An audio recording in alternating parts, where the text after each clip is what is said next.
Good morning, everybody.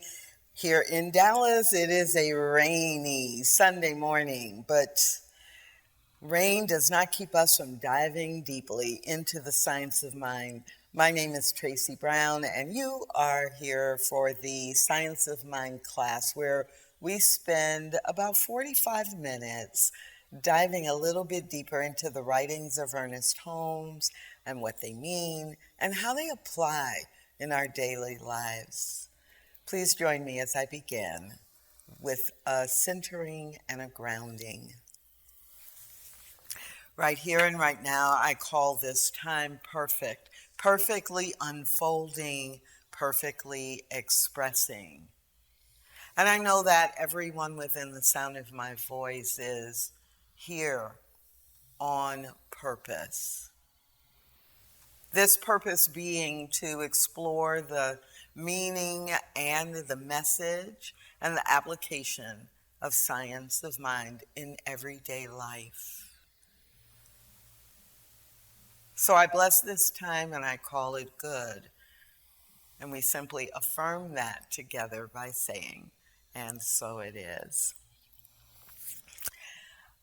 So if you are following along in the Science of Mind textbook, we are pretty much going to begin on page 187, but I'm going to do a little bit of a connect the dots from the last couple of weeks. So we are in chapter 13, which is titled Causes and Conditions.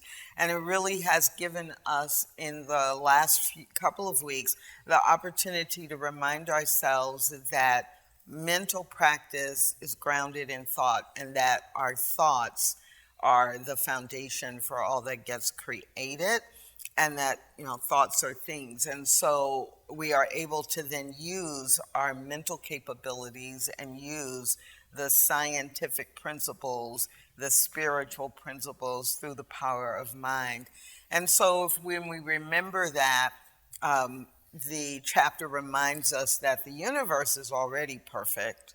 The universe that creates all life creates it perfectly, but our thoughts actually create some of the conditions that we experience. So last week we talked about turning entirely from the condition, turning away from the condition, not ignoring it, naming it and turning away from it and looking only at what you want.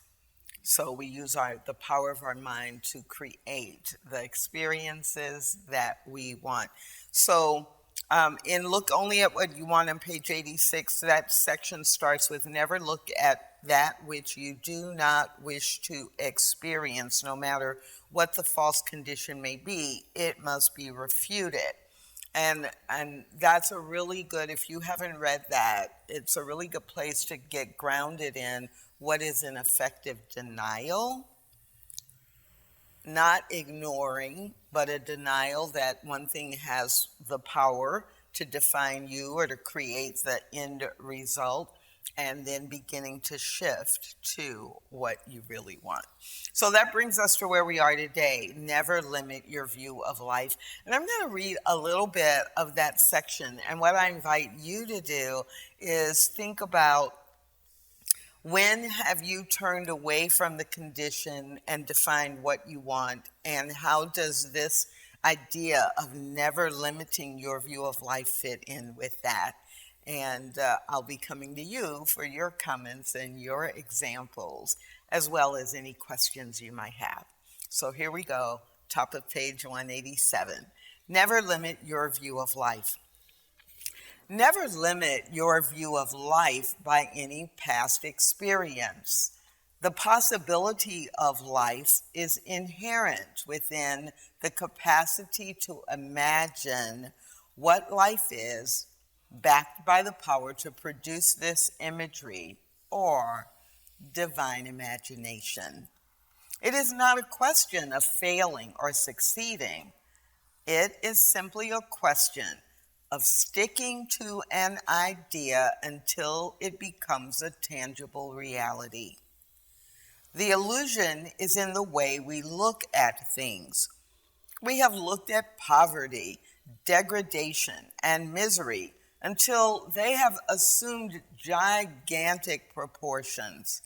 Now we must look at harmony, happiness, plenty, prosperity, peace, and right action until they appear. I'm going to stop there. That's just the first paragraph, and I do want to get through all three paragraphs and maybe a little more. But right there is the seed. Many of you have heard us say, I know I say it all the time, several times a week, principle is not bound by precedent. And in the very beginning of this, right, Ernest Holmes says, the possibility of life is inherent within the capacity to imagine what life is. Very first sentence, never limit your view of life by any past experience. Principle is not bound by precedent. The universe can create something new. It does not have to create the same thing over and over and over and over again, unless we think the same thing over and over and over and over again. And so the end of that paragraph that is just a reminder, so I want to repeat it. We have looked at poverty, degradation, and misery until they have assumed gigantic proportions in the world. Now, we must look at the things we want, right? We must look at harmony, happiness, plenty, prosperity, peace, and right action, and keep looking at them until they appear. Where do we place our thoughts?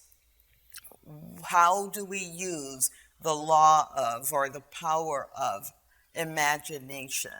Do we use it to imagine good? Do we use it to imagine difficulty? Do we use it to imagine joy? Or do we use it to imagine pain, separation? And so this entire section of never limit your view of life goes on to say, when we are making a demonstration, we pay no attention to what happens in the objective world. We interpret causes by conditions only as we realize that a condition must partake of the nature of its cause. If there appears to be confusion in the condition, then there must have been confusion in the thought back of it. We pay no attention to the objective expression so long as we know we are getting the right subjective recognition. The way scientifically to work out a problem in daily thought, is daily in thought to conceive of it as already being accomplished, fact, in experience. We realize the desire is already embodied in the absolute, and we are dealing with nothing less than the absolute. The absolute is reality.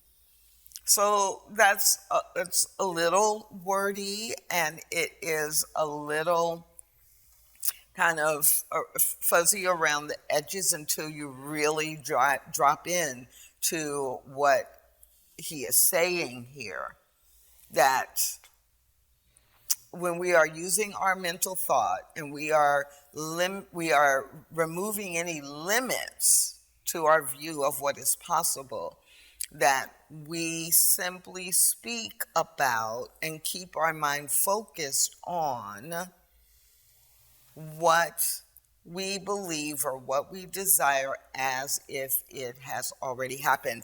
In italics in this sentence, in this paragraph, the way to work out a problem is daily in thought, conceive of it as already being accomplished.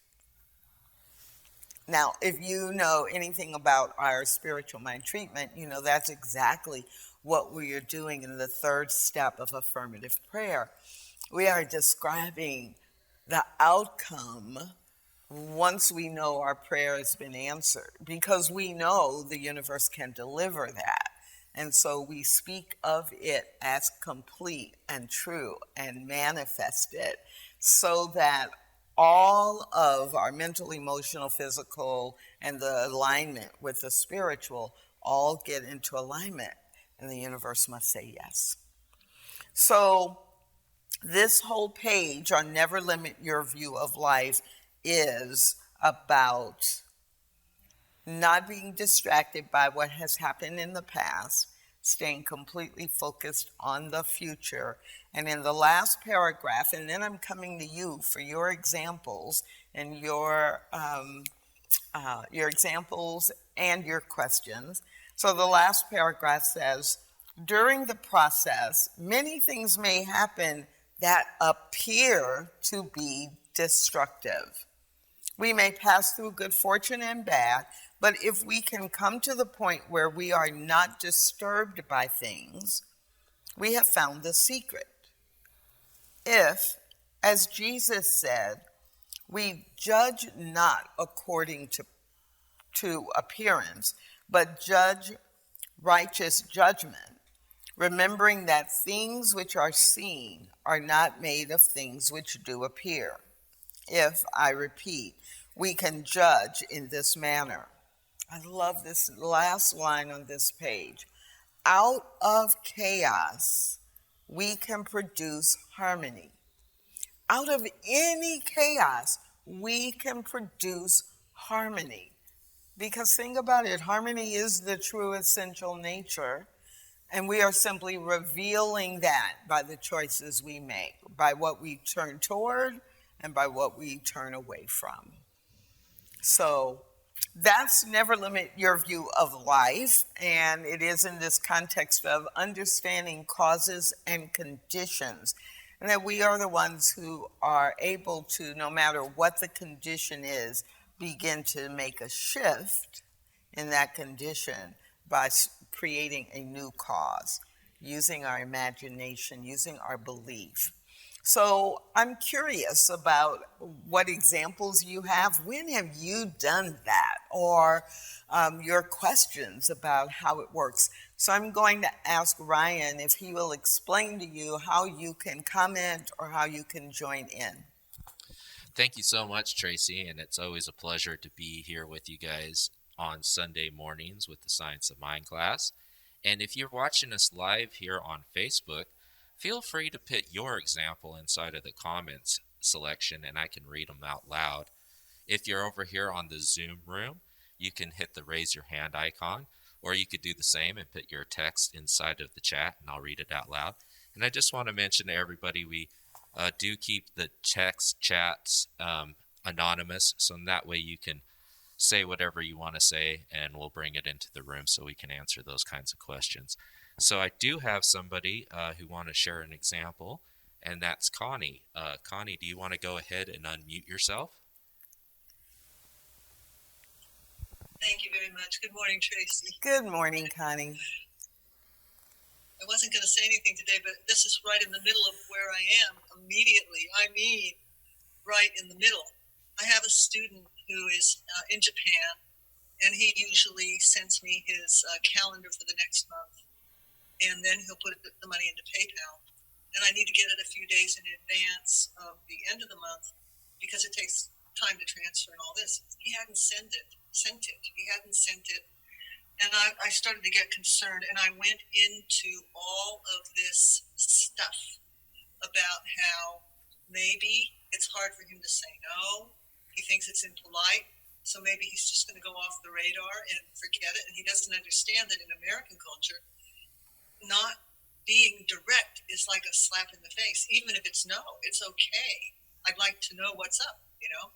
Maybe he doesn't want to say no, maybe this, maybe that. And then I realized, Connie, you don't know.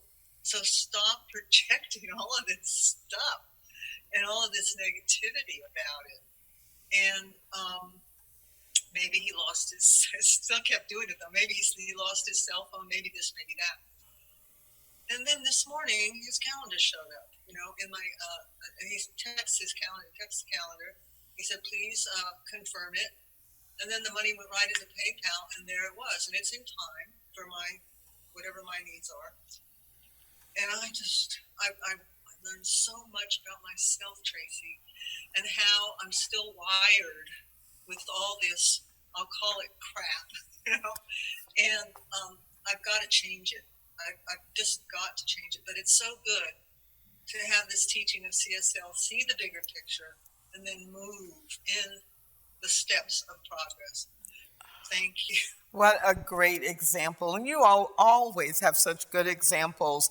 But you're right, it's exactly this. It's, look only at what you want and never limit your view of life. But we are socialized to look at what is happening and then to judge it, right? Look at what's happening, think that that is the box within which we must operate, and analyze it and then judge it and expect the worst. And what our teaching does is remind us to expect the best. There's a class that I do, a program that I do, and the tagline, and it's about receiving, and it's about, really creating and manifesting what you want. And the tagline over a period of time became expect the best, release the rest. And while that's it's easy to remember because it rhymes and all of that, but it's not easy to do because we often don't expect the best because our human condition shows us over and over again things don't always work out, right? That's the human voice. It's not going to work out. Oh, that's not going to work out, and then that's going to lead to this. And we go 10 steps down the domino effect with all of the problems that it's going to cause. And so this chapter especially reminds us to notice when we do that and then to stop it, to redirect our mind to what is it that we really want? What is it? And in Connie, in the case of your example, on the surface level, it would be easy for me to make up what you want is you want this particular person's money, at this specific amount, because that's what you were expecting. But when we're doing this work, we recognize that often what we want is really grounded in a spiritual attribute or experience. So I want the source of all life to provide for my needs, right?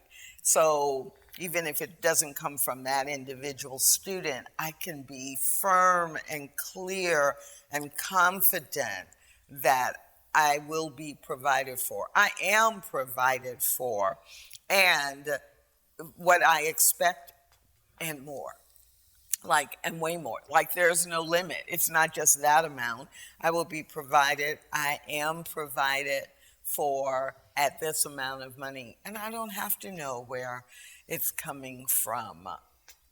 It's nice if it comes from that expected source, but there are an infinite number of unexpected sources. And that's the work that we do. So I love your example, Connie, because it is a demonstration that out of any chaos, we can produce harmony. And now you have evidence that that is true. So what else you got, Ryan? Yeah, I just wanted to read this question that came across in the comments, and then I have somebody who has their hand raised, so I'll call them up next. Okay. So the question is, what happens when we, quote unquote, expect the best in a particular situation and it doesn't outpicture? I love that question because that is our daily experience sometimes. And how do we build our faith when it appears that what we desire is not manifesting? And there are two things that were in this reading today that I want to go back to if I can find them. On page 187, in the first paragraph, about halfway through, Ernest Holmes writes, It is simply a question of sticking to an idea until it becomes a tangible reality. And so a part of it is perseverance, a part of it is belief, a part of it is faith that I am not seeing this right now, but I actually know the way the universe works and it must manifest. And also, sometimes it is manifesting, but we're looking for it in a particular form, shape, person, size. We're expecting it to look a certain way. And if we would just kind of look over, 40 degrees in another direction, we might see, oh, here's an option. But that's really challenging when we're talking about specific material things. And I know I've been there where, I need to generate $3,000 for a car repair and I don't know where the money's going to come from, and it seems like it's not showing up and it feels really stressful and I lose faith. And then I have to remind myself exactly what this chapter is talking about and renew my faith and renew my belief and stay focused on what I want instead of complaining about or being in fear about what doesn't seem to be being delivered. So that's the hardest part. And then the more we build our practice in doing that, the easier it becomes to remind ourselves to do it. So. Yeah, it's kind of like as we build faith, it smoothens out that curve of overthinking, right? So, Anita, I see that your hand is raised. Do you want to go ahead and unmute yourself, Anita? Thanks, Ryan. So, I just wanted to share something that happened this week. If anybody saw my Facebook post, you know that I just had pretty much all of the flooring in my house replaced this week. And many people have heard me say that all of my needs are met before the need even arises. Well, the surprise that happened was that I had some flooring that was way out of level. And so it took more material than what had been quoted for, to the tune of, originally they told me $900. So I just swallowed hard and asked the salesman to see if he could negotiate it some, but so he did, gratefully so. But what I didn't know is that for my birthday, I was being gifted $1,000. So that money was already there to cover the unexpected need before I even knew the need was coming. So it just goes right to what you're talking about this morning. So I wanted to share that. What a fabulous example. And it does fit into that. And yes, many of us have heard you quote that affirmation time and time again. And this is a demonstration of that.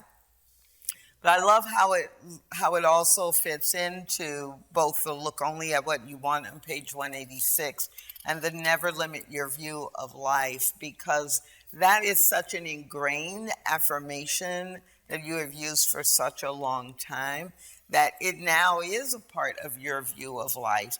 But, you still don't know when things happen in the physical world. Like, wait a minute, I wasn't planning to $900, like that's not in my budget. I wasn't planning to spend $900 in that way. And the universe delivered in a way you never would have imagined or guessed.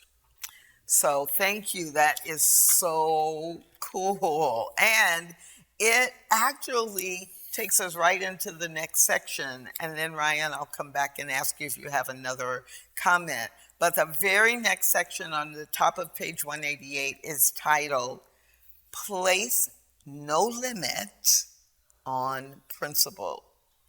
Place no limit on principle. Know your own mind. Train yourself to think what you wish to think. Be what you wish to be. Feel what you wish to feel. And place no limit on principle.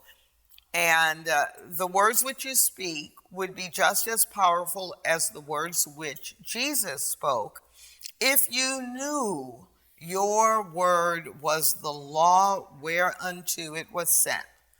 But you must know this within and not merely accept it with your intellect.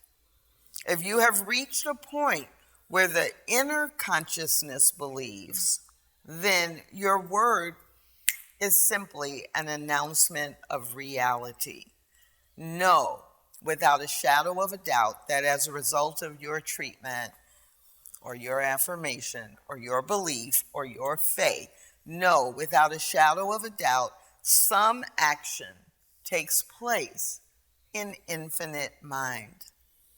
Infinite mind is the actor and you are the announcer. So it's so powerful when you really embody that and get it, that I announce what must be, and the universe, infinite mind, acts upon that. So, what else do you have, Ryan? Yeah, I just want to encourage everybody on here too to go ahead and raise your hand in the Zoom room if you have a question or comment. And I see one just popped up right automatically. But I do want to read this question before I come to you, Dennis. And so one of the questions that came in through the chat was, what are your thoughts about that very fine line between faking it until you make it and letting go of attachment to the result? Ooh, you all have some great questions and comments PhDs over today. here today. I love that question. So I'm not sure it's a fine line.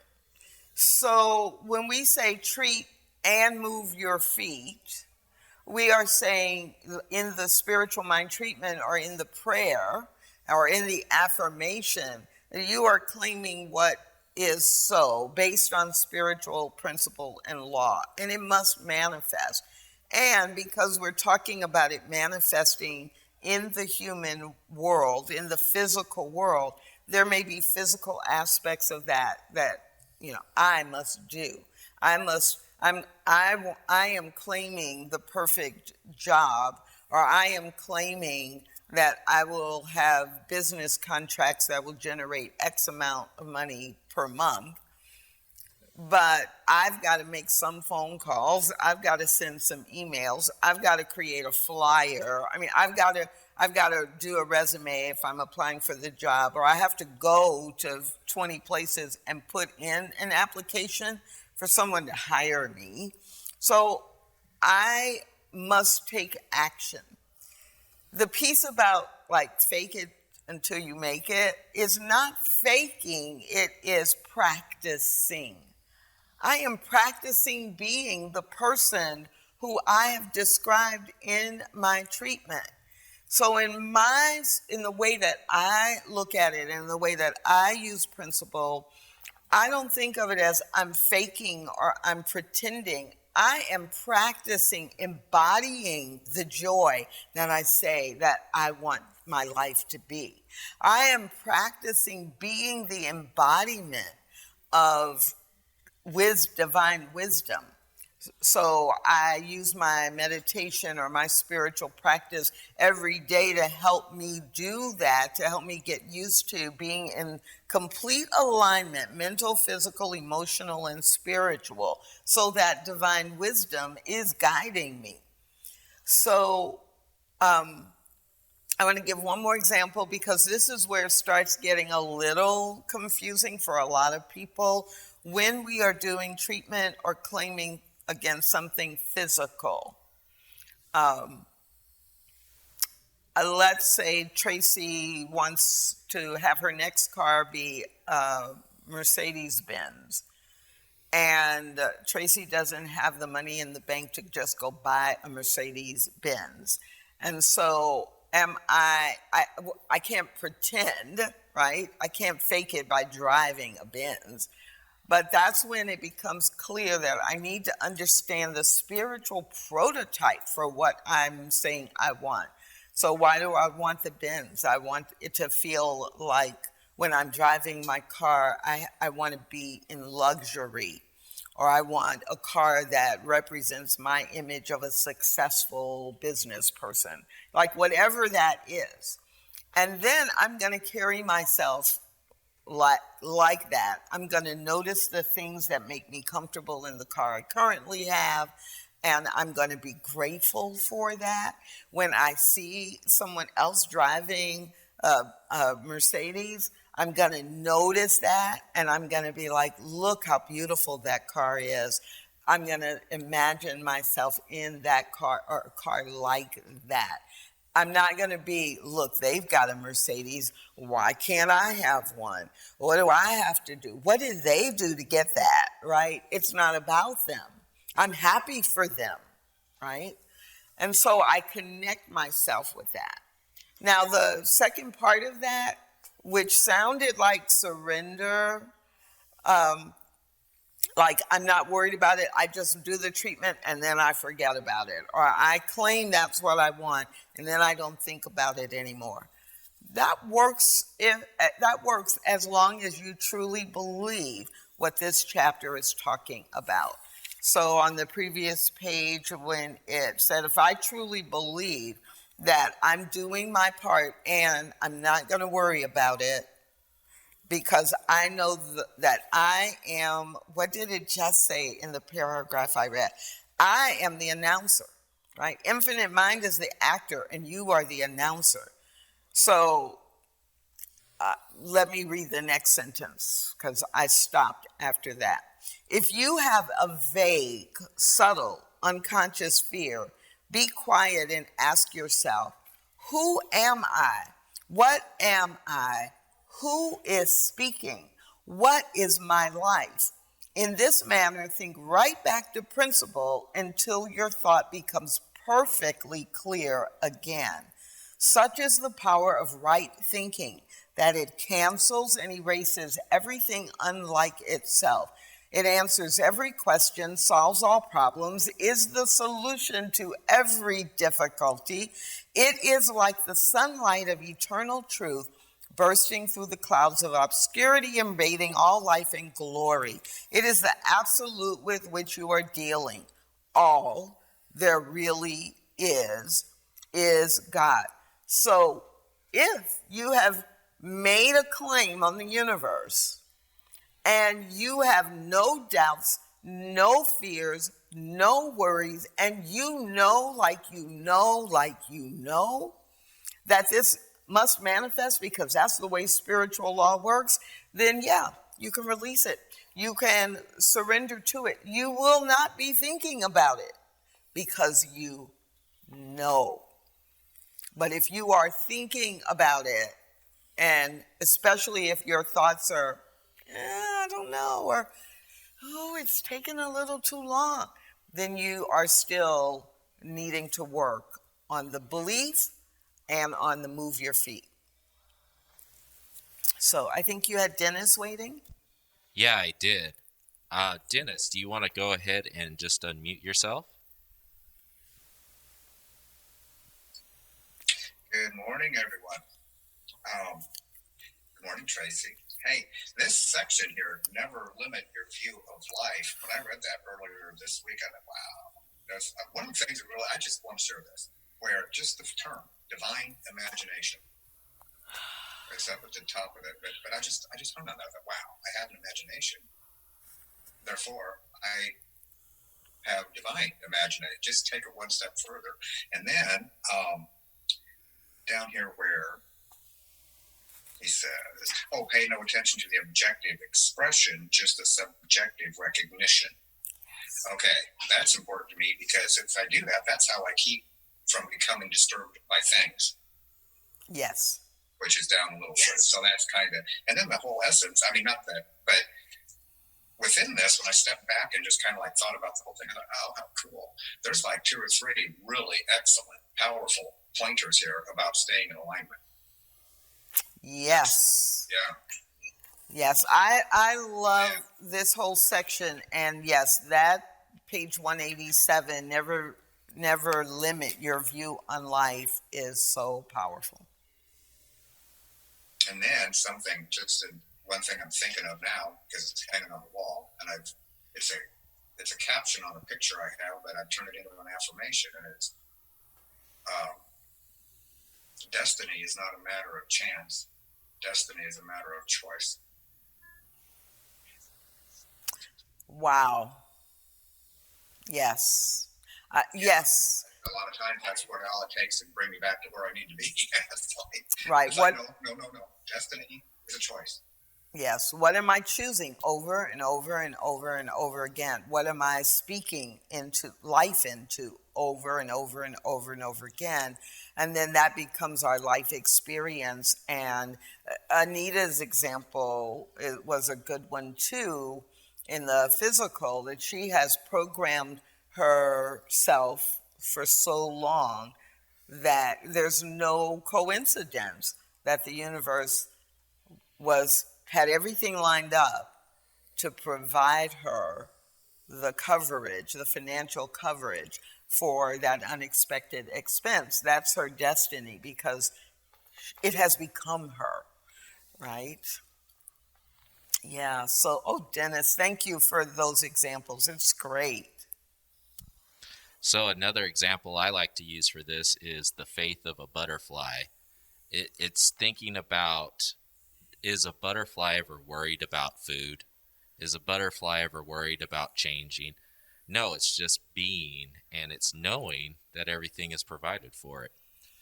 So I have one of the questions that came through the chat. It's kind of more of a remark, but it goes into alignment with what we were talking about. And this person was basically saying practicing right thinking is like hitting the refresh button on your computer, and the most recent update of your consciousness is coming through. So I thought that one was pretty cute. Love that. And that's exactly what it is like. It's not that it is a burden. Like so many times we think, I've got to do my spiritual work and it's going to be so hard. Well, it is. We don't think it's hard to say, my computer's running a little slow, and so let me reboot it so that it could clear out the cache and, get rid of the thumbnails that I don't need anymore and refresh itself. Or upgrade, because there's a new upgrade for an app or the software or the operating system. We just think, okay, it's time to do that. We can do that with our life and the way we show up in our very being by the use of spiritual practice. And yes, right thinking is the key to so much of creating what we want. Ernest Holmes says, trained thinking is better than untrained thinking. Because if we are not focused on right thinking, creating it, recommitting to it over and over again, then our untrained thinking, which reflects the collective consciousness of the culture, what we're socialized to believe or to do, it becomes our default. It becomes automatic. And our goal is that our spiritual practices and our spiritual thinking keeps us in alignment with the universe, with the soul, with spirit. And then that's what we want to become the default. Yeah. So we've got just about 5 more minutes. And where Ernest Holmes goes to end this chapter is in a section that is titled, God Never Compromises. God never compromises. And demonstrating over conditions, the only inquiries we need to make are, do the things we want lend themselves to a constructive program? Do they express a more abundant life, rob no one, create no delusion, and express a greater degree of livingness? If we are able to answer these questions affirmatively, then all the power in the universe is back of our program. If it is money, houses, automobiles, land, stocks, bonds, dresses, shirts, or shoestrings, all of which come from the same source, there can be nothing, either in the law or in the spirit back of the law, to deny us the right to the greatest possible expression of life. God, good. God, good. I'm using them both. Good never compromises with its opposite. The one practicing must be able to look a fact in the face and know that all manifestations are effects and can be changed by changing the mental cause. I'm going to stop for a minute because many of you have heard me say, and others say as well, Ernest Holmes teaches us to look a fact in the face and call it a lie, right? He must be able to look at the sick man who has come for help and know that only perfection stands before him. She must see beyond the appearance to that which is basically perfect. This will not be irrational to the person who has made a careful study of the science of mind and spirit. Truth knows no opposite. When we take away the belief in evil, the belief that the outward appearance is the same as the inner reality, evil flees. We must continually remind ourselves of the power of the word and of our ability to use it. We must know that truth produces freedom because truth is freedom. Our work will best be done in quiet expectancy and in calm confidence. The results rest in the eternal law of good. There is no compromise. The good, the God, there is no opposite. And so it is up to us to be able to look at what we are seeing in the physical or experiencing in our human life and know that God is not limited by that. And as long as what we are claiming, as long as what we are grounding ourselves in does no harm to others, is not, as Ernest Holmes writes, it's about expressing an abundant life. It robs no one, it creates no delusion, and it expresses more life and more life. The entire universe backs us up. So when we understand causes and conditions, which this entire chapter has been about, we are able to train our minds in order to use mental thought to create what we want instead of what we don't want. Chapter 13. So that's about all the time we have for this week. I hope that you are planning to join us in a half hour or so for our Sunday morning celebration. The talk is titled Deep, Deeper, and Deepest, and we will round out the month of August with the theme of practice, practice, practice.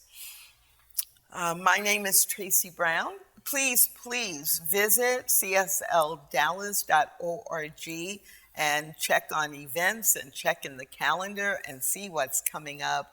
We love hanging out with you, whether it's on Zoom or otherwise.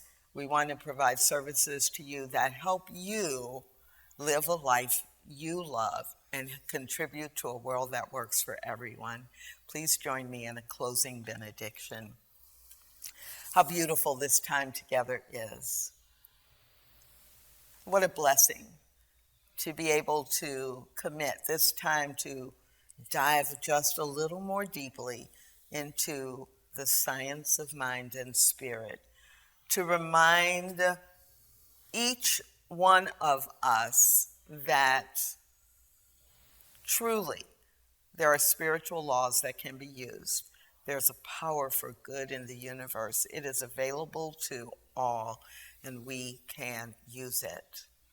So we take this information and this inspiration into the rest of our day, into the week, and into the way we live our lives. And we know that there are no limits in the universe. And so there can be no limits in each one of us. Breathing together with deep gratitude for life itself, we simply release that now and affirm it together by saying, and so it is.